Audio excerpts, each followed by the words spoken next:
Olá, boa tarde. Você acompanha agora notícias do Brasil e do mundo desta segunda-feira, dia 25 de setembro. Hoje, Belo Horizonte bateu recorde de calor, registrando a temperatura de 38,6 graus, a maior temperatura da história de Belo Horizonte. Segundo o Instituto Nacional de Meteorologia, o INMET, este é o maior índice já sentido na capital mineira desde 1961, quando se iniciaram as medições. A máxima mais alta já registrada em BH foi de 38,4 graus em outubro de 2020. Segundo os meteorologistas, o tempo mais quente no fim do inverno é comum, mas a onda de calorão atípica é resultado da combinação da influência do El Niño, fenômeno que aquece as águas do Pacífico Equatorial, e das mudanças climáticas globais. E no domingo, São Paulo, Rio de Janeiro, Belo Horizonte e Curitiba registraram as marcas mais altas do ano. A onda de calor que atinge vários estados brasileiros deve ir até amanhã. O alerta de calor do INMET, o Instituto Nacional de Meteorologia, está previsto para durar até às 18 horas de terça-feira. Esse período, que é classificado pelo INMET como de grande perigo, é caracterizado por temperaturas de até 5 graus acima da média. O Instituto aponta riscos à saúde. As regiões Sudeste e Centro-Oeste sofrem com o tempo quente e seco desde o fim da semana passada. No domingo, 4 capitais tiveram recordes de temperatura no ano. Rio de Janeiro, com 39,9 graus, Belo Horizonte, com 37,1 graus, São Paulo, 36,5 graus e Curitiba, 33,1 graus. Até quinta-feira, 9 capitais podem registrar recordes de temperatura no ano. Nesta segunda-feira, Brasília e Palmas. Na terça-feira, Cuiabá, Campo Grande e Goiânia. Já na quarta, Belo Horizonte, Vitória e São Luís. E na quinta, Aracaju. Encerrado na última semana, o inverno de 2023 foi especialmente quente no país, segundo o INMET. De acordo com o Instituto, a estação foi a mais quente desde 1963, nas cidades de São Paulo e Cuiabá. E as altas temperaturas em diversas regiões do país refletem no consumo de energia elétrica. O Operador Nacional do Sistema Elétrico prevê que setembro pode ter o maior registro de gasto para o mês. As altas temperaturas que têm afetado diversas regiões brasileiras devem ter efeito direto no consumo de energia elétrica no país. A previsão de crescimento da carga para setembro é a maior dos últimos meses, reflexo do calor mais intenso e também de uma economia mais aquecida. A projeção do Operador Nacional do Sistema Elétrico, o ONS, é de que haja crescimento de 5,8% de consumo no mês, com altas em todas as regiões, o que representa 75.200 megawatts médios consumidos a mais. A perspectiva de crescimento nos submercados é mais expressiva no norte, com 10,6%. A área entre o sudeste e o centro-oeste deve registrar avanço de 6,1%, seguida pelo nordeste, com 4,2%.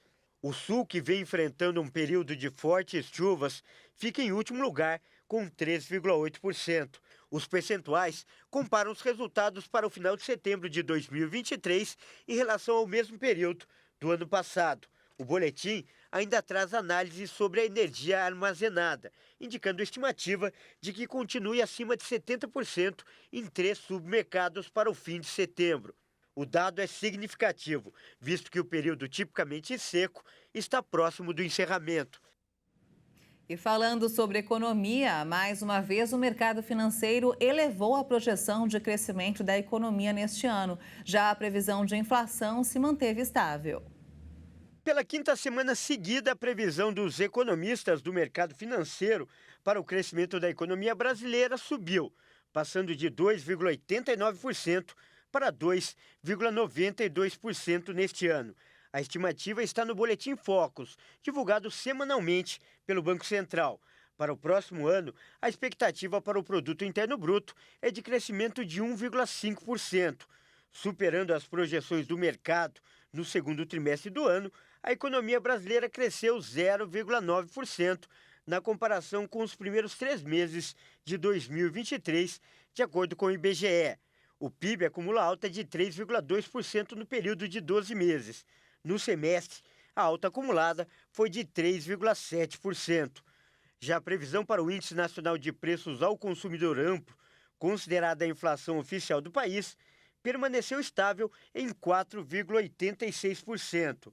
O IPCA acumula taxa de 3,23% no ano. Em 12 meses, a inflação acumulada é de 4,61%.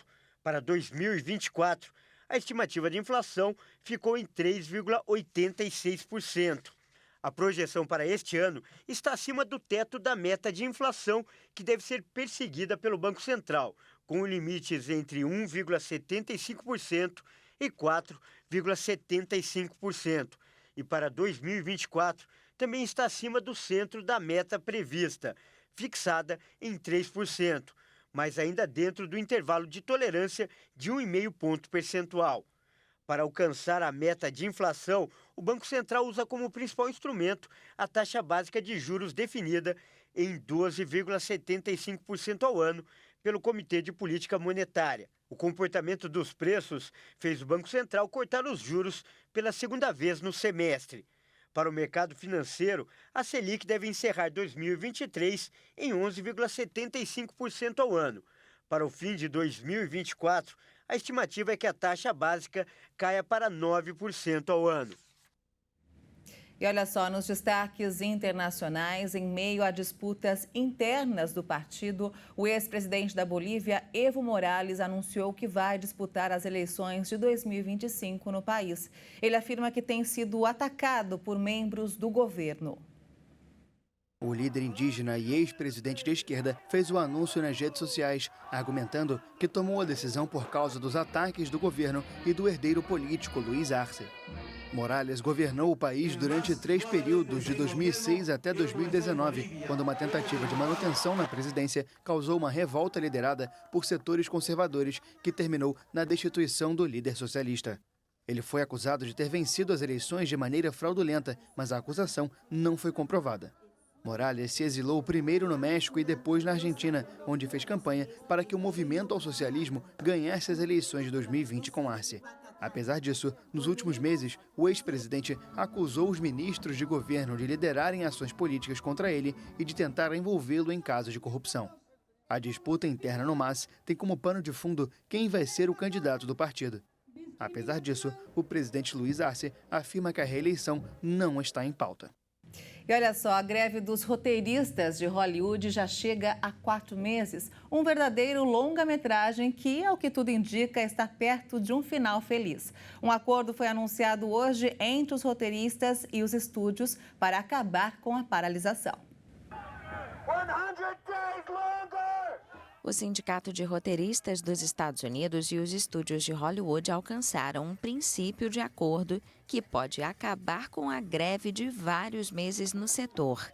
Uma carta enviada aos membros não revela detalhes da negociação, mas afirma que o acordo é excepcional, com ganhos significativos e proteções para roteiristas em todos os setores. A greve continua até que o sindicato autorize a volta ao trabalho, mas os protestos foram suspensos. Milhares de roteiristas de cinema e televisão interromperam os trabalhos em maio para reivindicar melhores salários, bônus maiores pela criação de programas de sucesso e proteção contra o uso de inteligência artificial. Protestos foram organizados nos últimos meses diante de estúdios como Netflix e Disney. Em julho, o Sindicato dos Atores também anunciou uma greve, o que deixou os sets de filmagens de Hollywood praticamente vazios. O jornal Financial Times divulgou um relatório do Instituto Milken que, no início de setembro, calculava o custo da greve para Hollywood em 5 bilhões de dólares, quase 25 bilhões de reais. E mesmo que a greve dos roteiristas termine, ainda não há relatos de negociações dos estúdios com o Sindicato dos Atores, que tem 160 mil afiliados. E essa edição fica por aqui. Você acompanha outras informações logo mais às 5 da tarde com Beatriz do Vale. E eu volto no Jornal das 18h30 ao lado de Juliana Dariva. Até lá.